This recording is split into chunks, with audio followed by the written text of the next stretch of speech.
Good morning all of you my students and you are welcome on my channel Farhat English utopia. Channel का नाम तो आपको अच्छे से पता ही है। चलिए, आप लोग सब कैसे हैं? उम्मीद करती हूँ आप सब लोग बहुत अच्छे से होंगे और अपनी प्रिपरेशन बहुत अच्छे से कर रहे होंगे। चलिए, आज की वीडियो और इसकी सीरीज़ जो कि आप अच्छे से जानते हैं कि आजकल मैं प्रैक्टिस सेट आपको कंप्लीट करा रही हूँ। प्रैक्टिस सेट करने का ये फ़ायदा होता है लास्ट मोमेंट में कि हम एकदम सही ऑप्शन पर, और जो अगर वही क्वेश्चंस रिपीट हो जाते हैं हमारे एग्ज़ाम में तो हमें बहुत ईज़िली उसके ऑप्शन तक पहुंचने में आसानी होती है। और दूसरी चीज़ ये है कि ज़्यादा से ज़्यादा प्रैक्टिस सेट हमें हमारे राइट पाथ की तरफ लेकर के जाता है, जिससे हम अपना मेरिट अच्छे से बना सकते हैं। चलिए, आज का फर्स्ट ऑफ ऑल क्वेश्चन लेते हैं। By which two of the following process according to Michael Foucault does power operate? पूछा जा रहा है आपसे वो कौन से दो प्रोसेस हैं माइकल फॉकल्ट के अनुसार जिससे उन्होंने शक्ति को ऑपरेट करने की बात कही थी, यानी पावर को ऑपरेट करने की बात करते हैं जो। तो वो दो प्रोसेस हैं आपके। फर्स्ट ऑफ ऑल तो नहीं है इसमें ऑप्शन, मैं आपको बता दूं कि second and third option is the right option.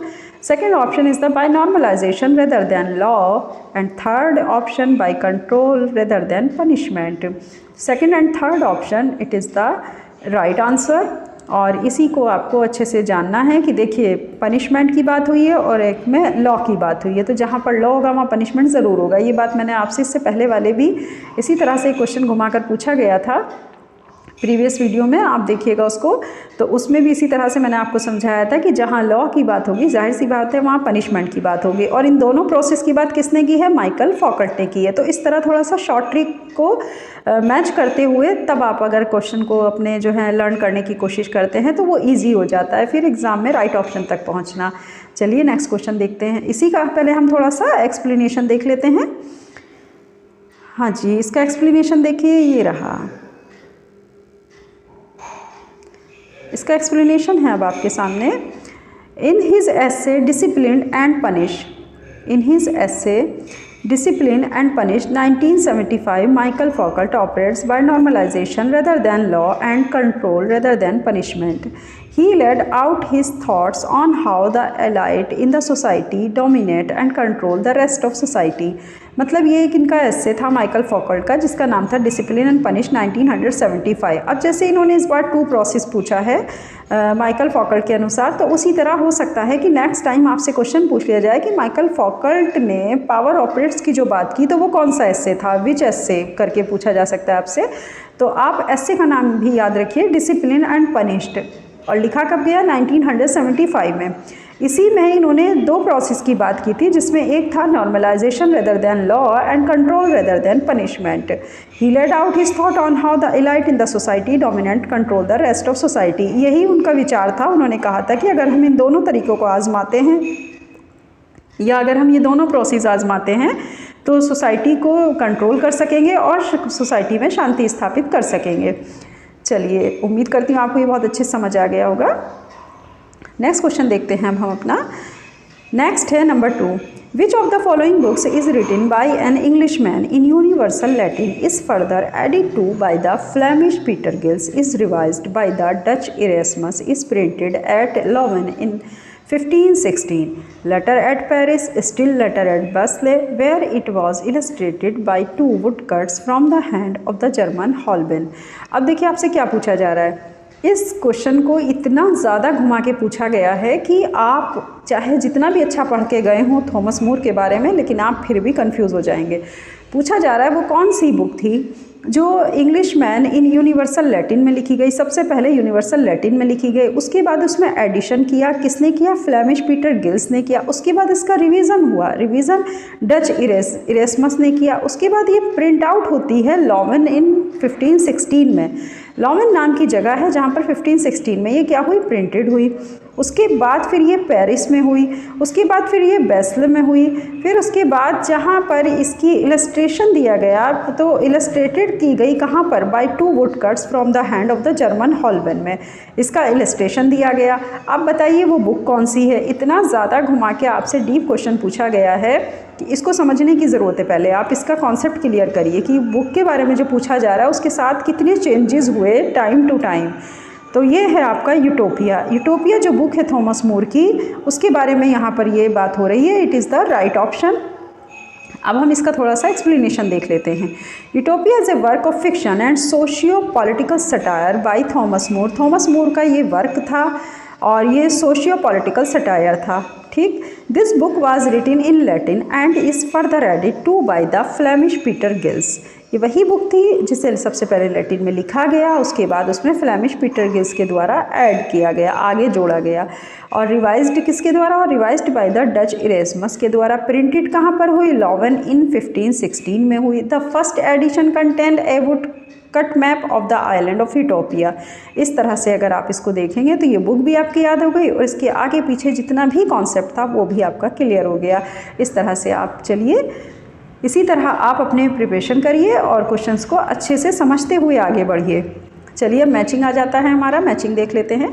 Correctly match the books with the writer in option C. चलिए तो एक मैंने सिर्फ आंसर उठाया है क्योंकि बहुत ज़्यादा क्वेश्चन समझाएं फिर उसका आंसर तो आप भी समझते हैं कि टाइम बहुत चला जाता है। बेहतर है कि हम कम टाइम में ज़्यादा से ज़्यादा लर्न करें। तो इसका सबसे अच्छा प्रोसेस ये है कि हम सीधा आपके सामने जो अब इस टाइम पर रख रहे हैं वो एक आंसर है, उसको देखिए। करेक्टली मैच करना था, हमें ये जानना होगा कि हमारा वर्क कौन सा, उसके राइटर कौन से हैं। मेन चीज़ यहाँ पर यह है कि हमें राइटर उसका वर्क देखना है, ठीक है। बुक्स है और फिर उसके साथ मैचिंग क्या है, उसके राइटर का नेम है। तो ए है the mad women in the attic, ये वर्क नेम है। और इसके राइटर कौन है? इसके राइटर हैं आपके पास Sandra M Gilbert and Susan Gubar. तो Sandra M Gilbert and Susan Gubar, the mad women in the attic, ये बिल्कुल सही ऑप्शन आपके सामने है लिखे हुए। बी ऑप्शन है the rest of the earth. The rest of the earth में Frantz Fanon.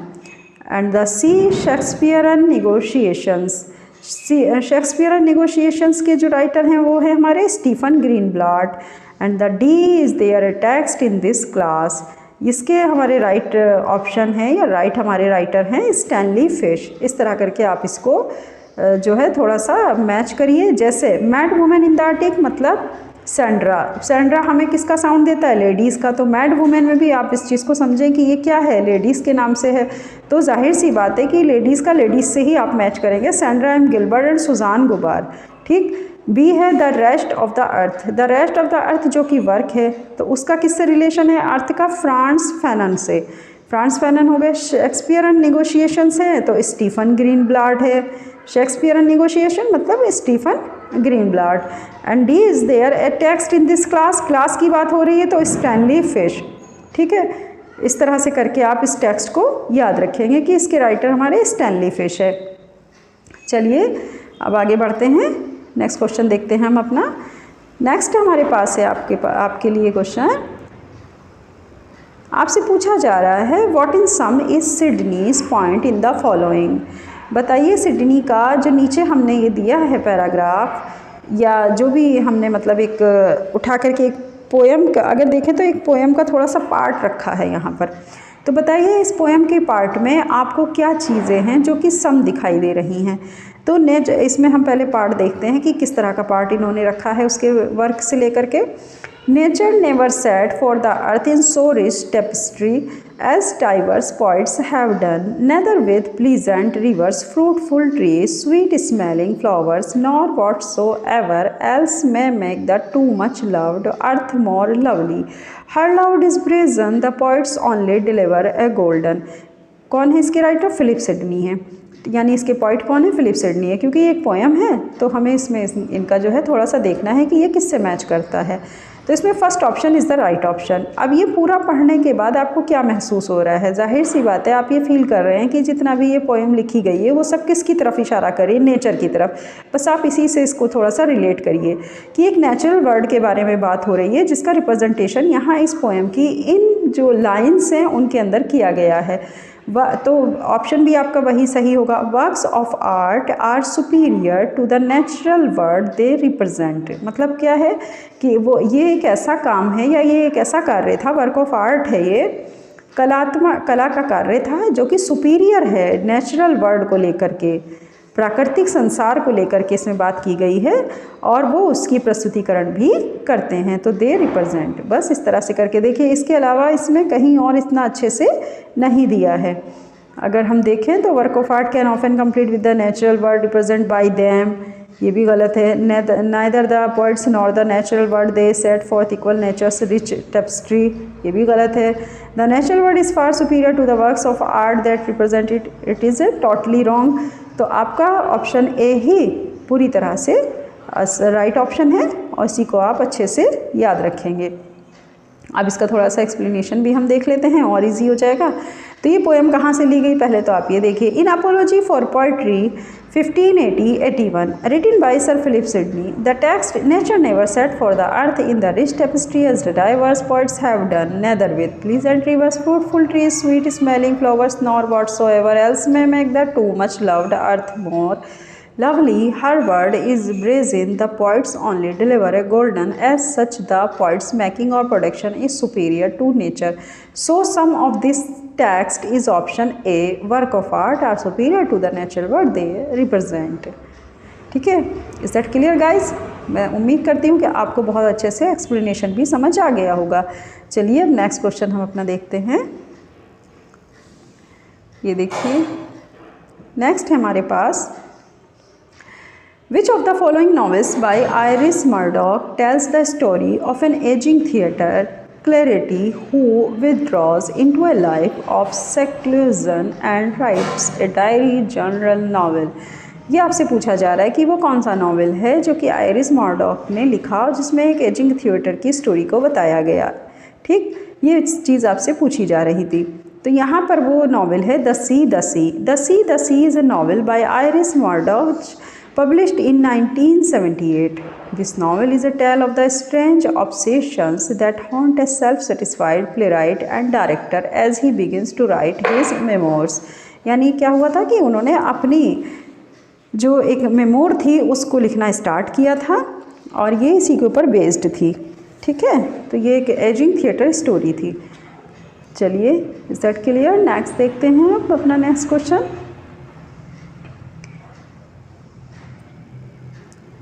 Who wrote a guide called How to Write a Doctoral Thesis, the Humanistic Subjects Considered Equal in Standard to the Americans MLS Handbook or the Chicago Manual of Style?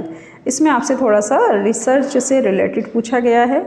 किसने लिखा था? देखिए, Who wrote a guide, कौन लिखता है guide को, guide को कौन कहता है? How to write a doctoral thesis, कैसे लिखी जाती है डॉक्टरल थीसिस, ये पूछा जा रहा है। द ह्यूमनिस्टिक सब्जेक्ट्स अगर है considered equal in standard to the American MLS handbook और the Chicago manual of style, ये आपको बताना था। तो यहाँ पर ये पूछा जा रहा है कि Umberto Eco, C option is the right answer. Umberto Eco's wise and witty guide to researching and writing a thesis. Umberto Eco's एक बहुत ही बुद्धिमान गाइड थे जो कि मतलब आपसे गाइड को पूछा गया था कि वो कौन से गाइड हैं, तो वो थे हमारे पास कौन से? Umberto Eco's wise and witty guide to researching and writing a thesis, जिन्होंने रिसर्च की और थीसिस की राइटिंग की। Published in English for first time, सबसे पहले उसको इंग्लिश में पब्लिश कराया। He publish this book in 1977 और उन्होंने अपनी इस किताब को 1997 में क्या किया? पब्लिश किया। And title how to write a doctoral thesis the humanistic subjects, और उसका विषय क्या था, मतलब उसका सब्जेक्ट क्या था, जिसका नाम था how to write a doctoral thesis the humanistic subjects. तो आपको समझ में आ गया होगा, आपसे क्वेश्चन पूछा गया था कि वो कौन से गाइड हैं जिन्होंने डॉक्टरल थीसिस के बारे में लिखा कि कैसे लिखी जाती है, ह्यूमनिस्टिक सब्जेक्ट के ऊपर विचार विमर्श किया और कैसे उन्होंने अमेरिकन MLS हैंडबुक या शिकागो के मैनुअल स्टाइल को अपनाया। ये बात आपसे पूछी गई थी इस क्वेश्चन में, तो आपने बता दिया इसका answer. C option is the right, Umberto Eco's wise and witty guide. Is that clear? चलिए नेक्स्ट क्वेश्चन देखते हैं अब हम अपना। नेक्स्ट क्वेश्चन आपसे पूछा जा रहा है which of the following propositions refers to the recommendations of Charles Grant. ये थोड़ा सा अगर हम देखें तो ग्रामर से रिलेटेड क्वेश्चन है जिसमें पूछा गया है कि प्रोपोजिशंस किसको रेफर्स की गई हैं, इसमें चार्ल्स ग्रांट ने किसको रिकमेंड किया था। यहाँ पर चार्ल्स ग्रांट के ऊपर फोकस किया गया कि उन्होंने किसको रिकमेंडेशन किया था, यानी उन्होंने कौन सी ऐसी सलाह या ऐसी कौन सी चीज़ें बताई थी। तो चार्ल्स ग्रांट कहते हैं the introduction of English as the medium of instruction in a western system of education that included literature, natural sciences and mechanical inventions. तो उन्होंने क्या किया था सबसे पहले, अगर देखा जाए चार्ल्स ग्रांट का रिकमेंडेशन क्या था कि जो इंग्लिश है, इंग्लिश का इंट्रोडक्शन दिया, उसके इंस्ट्रक्शन ऑफ मीडियम बताया, वेस्टर्न सिस्टम ऑफ एजुकेशन के बारे में, और उसने लिटरेचर को भी इंक्लूड किया इसमें, नेचुरल साइंस को इंक्लूड किया, मैकेनिकल इन्वेंशंस को इंक्लूड किया। तो ये सारी चीज़ें उन्होंने किस में की, इंट्रोडक्शन ऑफ इंग्लिश में की। और जैसा कि उसे मीडियम ऑफ इंस्ट्रक्शन बताया है वेस्टर्न सिस्टम में एजुकेशन का, तो उसके अंदर ये सारी चीज़ इंक्लूड करके इन्होंने बताई कि इंग्लिश लिटरेचर में कि included literature, natural sciences and mechanical inventions. तो ये रिकमेंडेशन किसका है, this recommendation by Charles Grant, ये दिया था चार्ल्स ग्रांट ने, इस तरह का रिकमेंडेशन जो दिया था। चलिए ये हो गया है आपका medium of instruction western system. जी चलिए आगे देखते हैं। ये रहा। नेक्स्ट क्वेश्चन है, in which of Anita Desai novels does an Indian wife kill her husband. Anita Desai का वो कौन सा नॉवेल है जिसमें एक पत्नी ने ही अपने पति को मार दिया था। ठीक है, तो cry the peacock, cry the peacock novel है जो कि अनीता देसाई के द्वारा लिखा गया। C option is the right option. Cry the peacock is the first novel by Anita Desai published in 1963। अब देखिए ये चीज़ आपको याद रखनी है कि पहली बात तो ये novel cry the peacock, who was the writer of the cry the peacock, तो cry the peacock's writer Anita Desai. ठीक है, दूसरी चीज़ आपको रखनी है पब्लिश्ड कब हुआ, 1963 में। In this novel Anita Desai portrays the psychic tumult of a young and sensitive married girl Maya who is haunted by a childhood prophecy of a fatal disaster, she kills her husband Gautama. ठीक है, मतलब इसकी अगर आप स्टोरी को पढ़ेंगे तो बड़ी ही जो है थोड़ा सा ये बहुत ही मतलब जो है सैड स्टोरी है या ट्रेजिडी हम इसको कह सकते हैं, इस टाइप की स्टोरी है। तो आप इसे पढ़िएगा तो इसमें क्या होता है कि जो लड़की माया होती है वो अपने ही पति गौतम की हत्या कर देती है। चलिए नेक्स्ट देखते हैं। सैडलर कमीशन से क्वेश्चन पूछा गया था आपसे। The Sadler Commission report 1917-1919 was critical of the quality of students graduating from the university and had very perceptive remarks on English and the use of mother tongue in Indian education. What was the commission appointed for? बताइए इस commission को क्यों appoint किया गया था, ये पूछा जा रहा है। सैडलर कमीशन कब आया, 1917 to 1919 के बीच में रहा। और इसने जो था स्टूडेंट्स की जो ग्रेजुएशन हो रही थी यूनिवर्सिटीज़ से उनके बारे में थोड़ा सा ये क्रिटिकल जो था क्रिटिकली ये टेक्स्ट लिख रहे थे उन दिनों इनके बारे में। तो यही सब चीज़ें हैं इसमें। तो ये क्यों अपॉइंट किया गया था, इसलिए किया गया था कि B option is the right to study the problems of Calcutta university, क्योंकि इस सैडलर कमीशन के थ्रू ही उन्होंने कैलकाटा यूनिवर्सिटी की प्रॉब्लम्स को स्टडी किया था, इसलिए इसको अपॉइंट किया गया। इसका एक्सप्लेनेशन देखेंगे तो और अच्छे से क्लियर हो जाएगा। The Sadler commission is known as the Calcutta university commission 1917। The Calcutta university commission in 1917 under the chairmanship of the late sir Michael Sadler. तो जो मतलब माइकल सैडलर थे उनके चेयरमैनशिप में 1917 में इस सैडलर कमीशन को कैलकाटा यूनिवर्सिटी की प्रॉब्लम्स को ध्यान में रखते हुए उनको स्टडी करने के लिए बनाया गया। This commission was appointed for to study the problems of Calcutta university. ठीक है, इसका अपॉइंटमेंट क्यों हुआ था, study the problems of Calcutta university. आपको बहुत अच्छे से ये समझ आ गया होगा। नेक्स्ट क्वेश्चन देखते हैं हम अपना। For which one of the following reasons in Oscar Wilde's novel the picture of Dorian Gray, Gray breaks down when he sees his finished portrait. पूछा जा रहा है वो कौन सा कोई एक कारण था जिसमें ऑस्कर वाइल्ड्स ने नॉवेल लिखा the picture of Dorian Gray, Gray breaks down when he sees his finished portrait. ठीक है, तो ये है आपका C option is the right option. Destroyed by the fact that his beauty will fade while the portrait stays beautifully. तो ये आपको इस नॉवेल में एक रीज़न दिया गया था, तो वो रीज़न ये था कि destroyed by the fact that his beauty will fade while the portrait stays beautiful.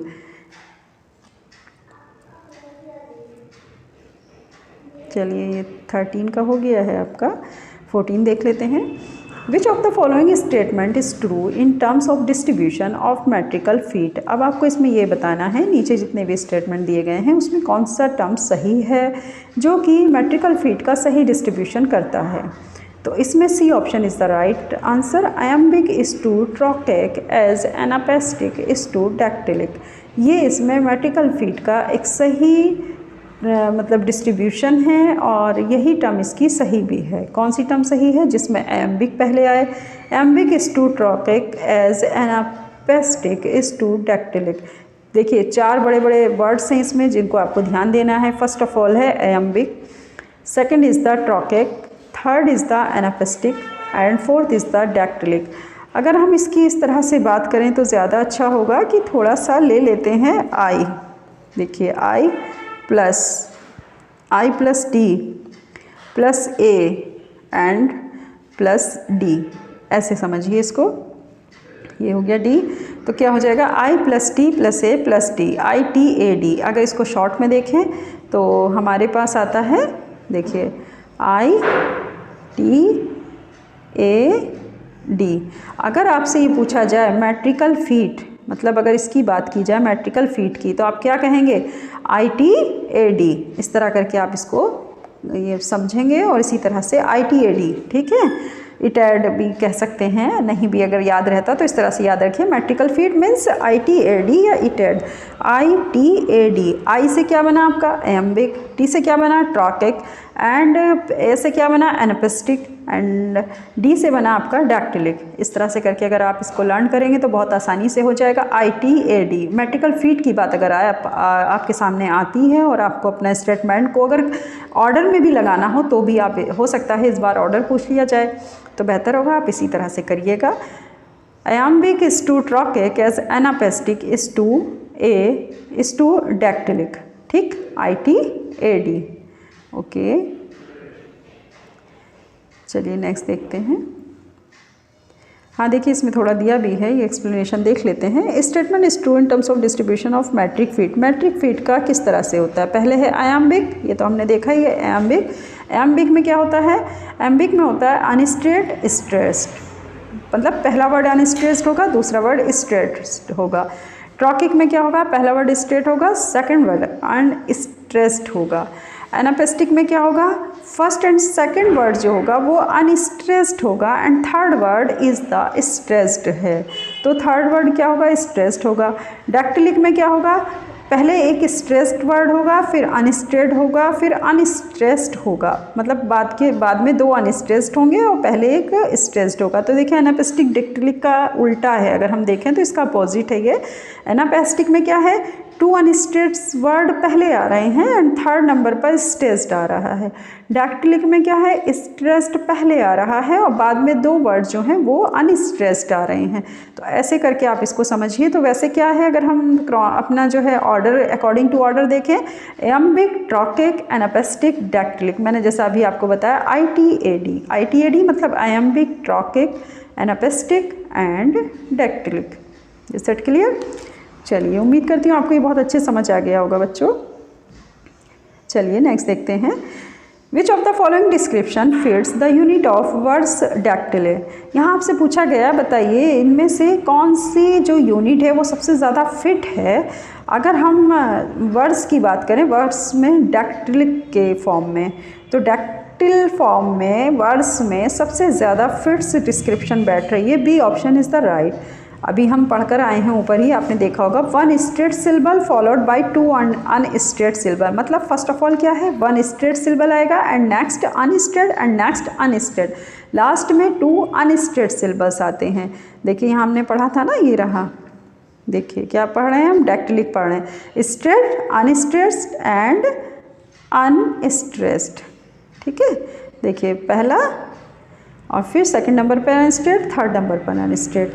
अब इसी को थोड़ा ऊपर देखिए, ऐसे, ओके, ऐसे देखिए यहाँ पर कहाँ है? ये रहा।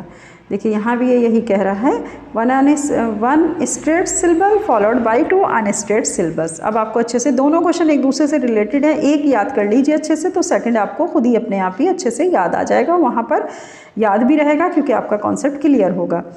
चलिए नेक्स्ट क्वेश्चन देखते हैं। Who is the author of the short story the ghost of Firoz Shah Bagh. एक ghost story, the ghost story Firozshah Bagh एक शॉर्ट स्टोरी थी, तो इसके राइटर कौन थे? एकदम सीधा सीधा क्वेश्चन पूछा गया, बहुत ज़्यादा इसमें कॉम्प्लिकेशंस इस क्वेश्चन के अंदर नहीं है। डायरेक्ट क्वेश्चन पूछा गया है कि बताइए इसके राइटर कौन है। तो अगर इसकी बात की जाए, the ghost of Firozshah Bagh was written by Rohinton mystery.